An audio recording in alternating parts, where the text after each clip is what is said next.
ਸਾਂਝਾ ਮੁੱਦਾ ਦੇਖ ਰਹੇ ਸਾਰੇ ਦਰਸ਼ਕਾਂ ਨੂੰ ਪਿਆਰ ਭਰੀ ਸਤਿ ਸ਼੍ਰੀ ਅਕਾਲ। ਪ੍ਰੋਗਰਾਮ ਇਤਿਹਾਸ ਦੀ ਝਲਕ ਤਹਿਤ ਅੱਜ ਆਪ ਜੀ ਨੂੰ ਦਰਸ਼ਨ ਹੋ ਰਹੇ ਜੀ ਗੁਰਦੁਆਰਾ ਬਾਬਾ ਗੁਰਦਿੱਤਾ ਜੀ। ਇਹ ਗੁਰਦੁਆਰਾ ਪਿੰਡ ਜਿੰਦਵੜੀ ਦੇ ਵਿੱਚ ਸਥਿਤ ਹੈ, ਜਿੱਥੇ ਬਾਬਾ ਗੁਰਦਿੱਤਾ ਜੀ ਸ਼ਿਕਾਰ ਦੇ ਵਕਤ ਗਊ ਨੂੰ ਮਾਰ ਕੇ ਦੁਬਾਰਾ ਜਿੰਦਾ ਕੀਤਾ ਸੀ। ਅੱਜ ਤੁਹਾਨੂੰ ਉਸ ਸਥਾਨ ਦੇ ਦਰਸ਼ਨ ਕਰਵਾ ਰਹੇ ਹਾਂ ਜੀ। ਆਓ ਨਾਲ ਤੇ ਇਸ ਜਗ੍ਹਾ ਤੇ ਕਰਦੇ ਹਾਂ ਦਰਸ਼ਨ ਤੇ ਨਾਲੇ ਜਾਣਦੇ ਹਾਂ ਇੱਥੋਂ ਦਾ ਇਤਿਹਾਸ।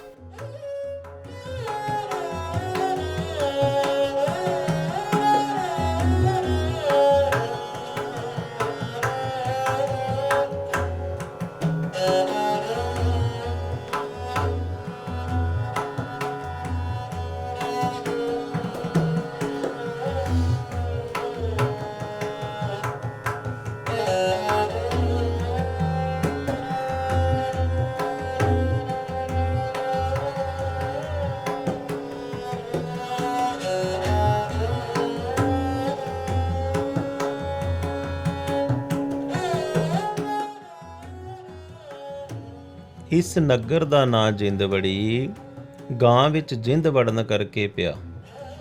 ਇਸ ਅਸਥਾਨ ਤੇ ਬਾਬਾ ਗੁਰਦਿੱਤਾ ਜੀ ਨੇ ਮਰੀ ਹੋਈ ਗਾਂ ਨੂੰ ਜਿੰਦਾ ਕੀਤਾ ਸੀ।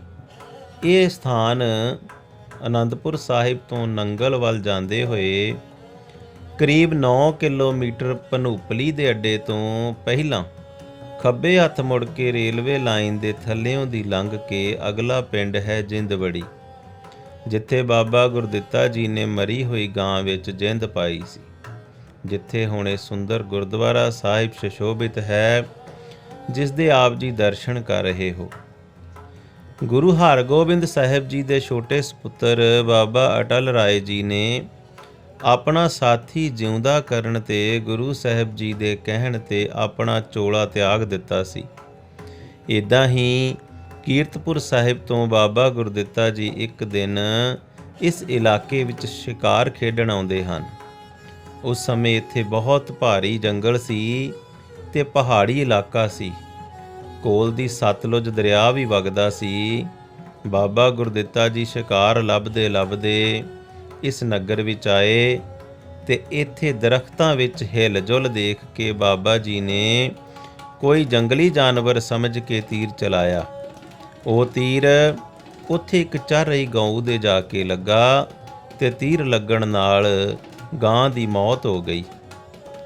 ਉਹ ਗਾਂ ਇਸੇ ਹੀ ਨਗਰ ਦੀ ਇੱਕ ਵਿਧਵਾ ਔਰਤ ਦੀ ਸੀ। ਗਾਂ ਮਰਨ ਨਾਲ ਉਸ ਔਰਤ ਨੇ ਉੱਥੇ ਰੌਲਾ ਪਾ ਦਿੱਤਾ। ਲੋਕ ਇਕੱਠੇ ਹੋ ਗਏ। ਔਰਤ ਕਹਿੰਦੀ, ਮੈਂ ਗਰੀਬਣੀ ਹਾਂ, ਮੇਰੀ ਗਊ ਮਰ ਗਈ ਹੈ, ਮੇਰਾ ਇਹੀ ਸਹਾਰਾ ਸੀ। ਝਗੜਾ ਵੱਧ ਗਿਆ। ਝਗੜਾ ਵੱਧਦਾ ਦੇਖ ਕੇ ਬਾਬਾ ਗੁਰਦਿੱਤਾ ਜੀ ਨੇ ਕਹਿ ਦਿੱਤਾ ਕਿ ਅਸੀਂ ਇਸ ਗਊ ਨੂੰ ਜਿਉਂਦਾ ਕਰ ਦਿੰਦੇ ਹਾਂ। ਤਾਂ ਬਾਬਾ ਗੁਰਦਿੱਤਾ ਜੀ ਨੇ ਇੱਕ ਨਿੰਮ ਦੀ ਛੜੀ ਲਈ ਤੇ ਕੋਲ ਹੀ ਇੱਕ ਛੱਪੜੀ ਵਿੱਚੋਂ ਜਲ ਲਿਆ, ਤਾਂ ਨਿੰਮ ਦੀ ਛਟੀ ਨਾਲ ਛਿੱਟਾ ਮਾਰ ਕੇ ਗਾਂ ਨੂੰ ਜਿਉਂਦਾ ਕਰ ਦਿੱਤਾ ਅਤੇ ਝਗੜਾ ਮੁੱਕਣ ਤੇ ਬਾਬਾ ਗੁਰਦਿੱਤਾ ਜੀ ਕੀਰਤਪੁਰ ਸਾਹਿਬ ਵਾਪਸ ਆ ਗਏ।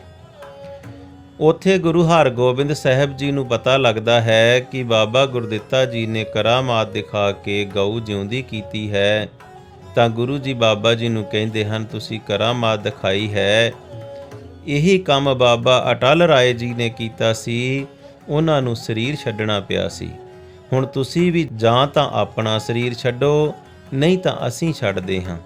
ਤਾਂ ਬਾਬਾ ਗੁਰਦਿੱਤਾ ਜੀ ਨੇ ਕਿਹਾ, ਪਿਤਾ ਜੀ, ਗਾਂ ਵੀ ਅਸੀਂ ਜਿਉਂਦੀ ਕੀਤੀ ਹੈ ਤੇ ਸਰੀਰ ਵੀ ਅਸੀਂ ਛੱਡਾਂਗੇ।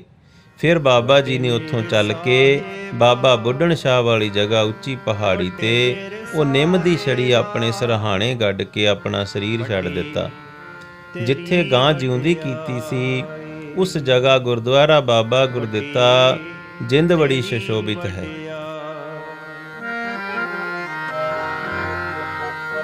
ਵੱਡੇ ਮੇਰੇ ਸਾਹਿਬਾ, ਵੱਡੇ ਮੇਰੇ ਸਾਹਿਬਾ, ਵੱਡੀ ਤੇਰੀ ਵਡਿਆਈ, ਵੱਡੀ ਤੇਰੀ ਵਡਿਆਈ, ਵੱਡੇ ਮੇਰੇ ਸਾਹਿਬਾ, ਵੱਡੇ ਮੇਰੇ ਸਾਹਿਬਾ, ਵੱਡੀ ਤੇਰੀ ਵਡਿਆਈ, ਵੱਡੀ ਤੇਰੀ ਵਡਿਆਈ, ਵੱਡੀ।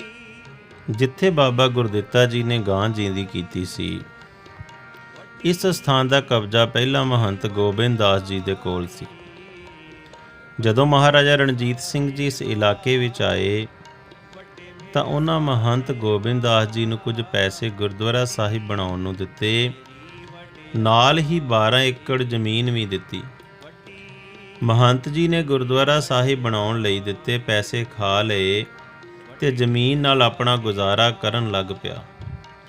ਮਹਾਰਾਜਾ ਰਣਜੀਤ ਸਿੰਘ ਤੋਂ ਬਾਅਦ ਤਖਤ ਤੇ ਬੈਠੇ ਮਹਾਰਾਜਾ ਸ਼ੇਰ ਸਿੰਘ ਜੀ ਇਸ ਸਥਾਨ ਤੇ ਆਏ ਅਤੇ ਮਹੰਤ ਜੀ ਨੂੰ ਕਹਿਣ ਲੱਗੇ, ਤੁਹਾਡਾ ਕੀ ਹਾਲ ਚਾਲ ਹੈ?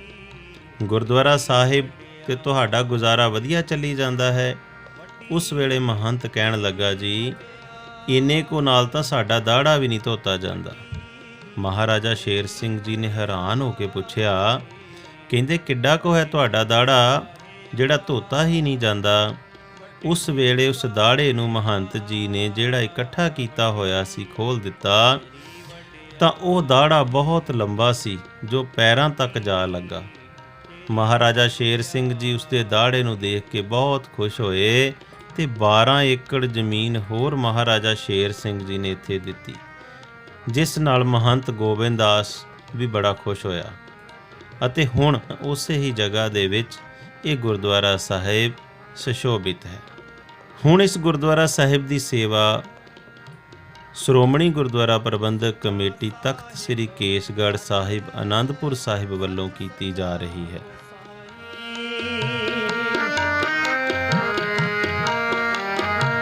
ਸੱਚਾ ਸਾਹਿਬ ਸੱਚ ਹੈ, ਸੱਚ ਸੱਚਾ ਗੋਸਾਈ।